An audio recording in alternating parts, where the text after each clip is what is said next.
Kwa majina naitwa Adamu. Mimi ni kijana wa makamo. Kila mtu ana siri yake kubwa, sawa, ile unayotamani kuitoa nje, lakini unaogopa.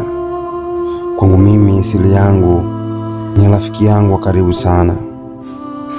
Tumejuana kwa muda mrefu, tunacheka pamoja, tunashirikishana siri, tunasaidiana. Yeye ni kila kitu ninachotamani kwa rafiki. Lakini hisia zangu zimebadilika, si rafiki tena. Nimekuja kumpenda.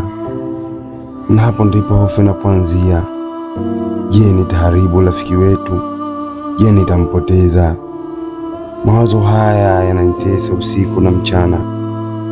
Kila nikijaribu kuwaza kumweleza, maneno yanakwama. Ninaogopa kumweka katika hali ngumu au kumfanya jisikie vibaya. Na sijui nianzie wapi. Je, nianze na ishara ndogo au nimueleze ukweli wote? Nahitaji ujasiri, nahitaji njia.